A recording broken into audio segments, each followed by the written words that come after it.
Medical choice entry ಯಾವಾಗ start ಆಗುತ್ತೆ? ಈ ಒಂದು ಡೌಟ್ ನಿಮ್ಮಲ್ಲೂ ಕೂಡ ಇರ್ಬೋದು. ಡೌಟ್ ಇದ್ರೆ ಕ್ಲಿಯರ್ ಆಗುತ್ತೆ.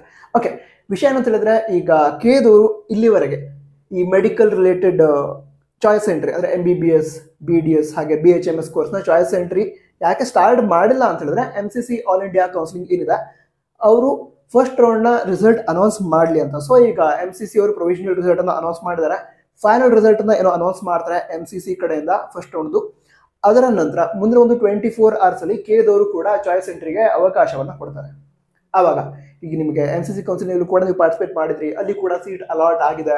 ಆವಾಗ ಅಲ್ಲಿ ಯಾವ ಸೀಟ್ ಅಲಾಟ್ ಆಗಿದೆ ಆ ಕಾಲೇಜ್ ಬಗ್ಗೆ ಡೀಟೇಲ್ ಆಗಿ ಸ್ವಲ್ಪ ಅನಲೈಸ್ ಮಾಡಿ, ಅದೇ ರೀತಿ KCET ಕೌನ್ಸಿಲಿಂಗ್ ಅಂದರೆ KEA ನೀಟ್ ಕೌನ್ಸಿಲಿಂಗ್ ಇದರಲ್ಲಿ ಯಾವ ಕಾಲೇಜ್ ಅಲಾಟ್ ಆಗಿದೆ ಅದನ್ನು ಕೂಡ ಸ್ವಲ್ಪ ಡೀಟೇಲ್ ಆಗಿ ಅನಲೈಸ್ ಮಾಡಿ ಕೌನ್ಸಿಲಿಂಗಲ್ಲಿ ನೆಕ್ಸ್ಟ್ ರೌಂಡ್ಗೆ ಹೋಗೋದಾ, ಅಥವಾ ಈಗ MCC ಆಗಿರೋದು ಅಥವಾ ಕೌನ್ಸಿಲಿಂಗ್ ಇಲ್ಲಿ ಸಿಕ್ಕಿರುವಂಥ ಕಾಲೇಜ್ ಎಲ್ಲಿ ಅಡ್ಮಿಷನ್ ತೆಗೆದುಕೊಳ್ಳೋದು, ಇದನ್ನೆಲ್ಲ ಕರೆಕ್ಟ್ ಆಗಿ ಡಿಸೈಡ್ ಮಾಡಿ ನೀವು ಚಾಯ್ಸ್ ಎಂಟ್ರಿನ ಮಾಡಬಹುದು. ಅದೇ MCC ಆಲ್ ಇಂಡಿಯಾ ಕೌನ್ಸಿಲಿಂಗ್ನ ಫೈನಲ್ ರಿಸಲ್ಟ್ ಅನೌನ್ಸ್ ಆದ ಮುಂದಿನ ಒಂದು 24 hours ಅಲ್ಲಿ ಕೇದವರು ಈ ಚಾಯ್ಸ್ ಎಂಟ್ರಿಗೋಸ್ಕರ ಲಿಂಕ್ ಅನ್ನ ಓಪನ್ ಮಾಡ್ತಾರೆ. ಅವಾಗ ಲಾಗಿನ್ ಆಗಿ ನಿಮಗೆ ಸೂಕ್ತವಾದ ಚಾಯ್ಸ್ ಎಂಟ್ರಿಯನ್ನು ನೀವು ಮಾಡಬಹುದು. All the best. Jai Hind, Vande Mataram.